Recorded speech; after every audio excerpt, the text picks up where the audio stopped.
Au nom du Père et du Fils et du Saint-Esprit, Amen. Le Seigneur soit avec vous.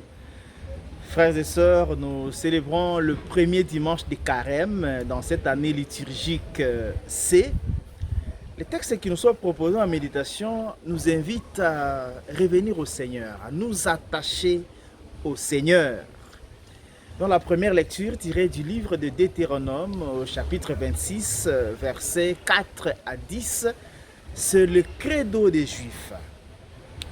Un credo basé sur le sens du souvenir. Au fait, la foi juive, c'est faire mémoire.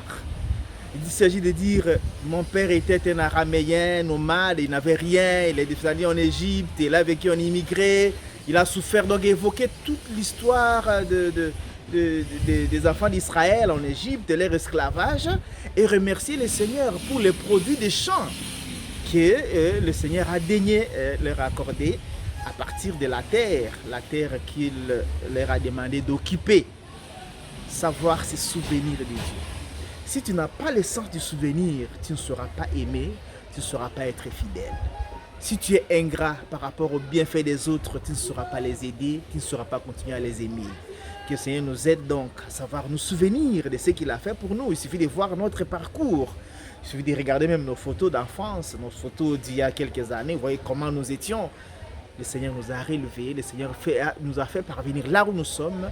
Il y a de quoi s'attacher à Dieu, revenir au Seigneur, surtout en ces temps de carême. Et la deuxième lecture tirée de la lettre de Saint Paul, l'apôtre aux Romains, au chapitre 10, versets 8 à 13. L'apôtre Paul nous invite à la foi au Christ. Si tu crois que Jésus est Seigneur, tu seras sauvé. Et sur le plan de foi, il n'y a pas de différence, il n'y a pas de discrimination, il n'y a pas de différence entre juifs et païens. Il suffit d'avoir la foi. Si tu crois seulement au Seigneur, tu seras sauvé. Donc on ne monopolise pas Jésus. On ne peut pas se privatiser, je veux dire qu'il est seulement à moi, le Seigneur est seulement. Non, tout celui qui croit a le salut. Et celui qui met sa confiance au Seigneur, il ne sera pas humilié, il n'aura pas la honte. Que le Seigneur augmente en nous la foi en lui. La certitude du salut, c'est en Jésus-Christ. Et dans la lecture de l'évangile tirée de Luc 4, 1 à 13, c'est les tentations de Jésus au désert. Jésus fait 40 jours au désert, il est tenté par les diables. D'abord, la première tentation, c'est la tentation de transformer les pierres en pain. La première tentation nous invite à lutter contre nos péchés nous-mêmes. Ce qui vient de nous pour que nous puissions posséder, pour que nous puissions gagner quelque chose qui nous fait dérouter la volonté de Dieu, savoir l'éviter, évoquer la parole de Dieu.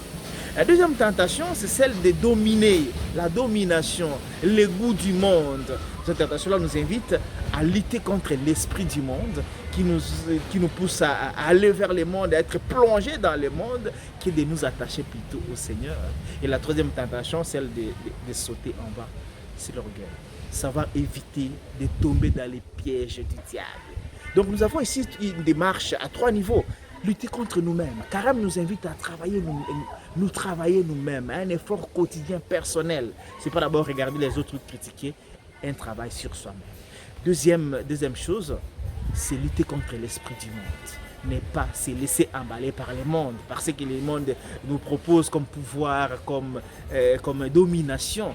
Troisièmement, c'est toujours savoir éviter, savoir se détacher du diable, quitter le diable, le vaincre et trouver la force dans la parole de Dieu. Jésus recourait toujours à la parole de Dieu. Durant toutes les 3 tentations, qui résument d'ailleurs toute catégorie de tentations qu'on peut avoir, il recourait à la parole de Dieu. Alors on comprend que toutes les tentations qui peuvent être devant nous, nous avons la force de les vaincre.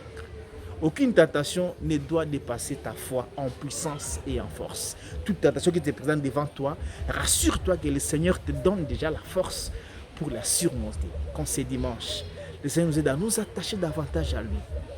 En nous souvenant de ce qu'il a fait pour nous, pour augmenter la foi en lui, en nous attachant au Christ, parce que celui qui croit au Seigneur, il ne verra pas la honte, et à savoir toujours surmonter toutes les tentations, parce qu'il nous en donne déjà la force pour nous attacher davantage à lui et aimer sa parole, parce que toutes les réponses de Jésus, il les trouvait dans la Bible. Bon dimanche, toutes et à tous. Que Dieu Tout-Puissant vous bénisse et vous garde, le Père, le Fils et le Saint-Esprit. Amen.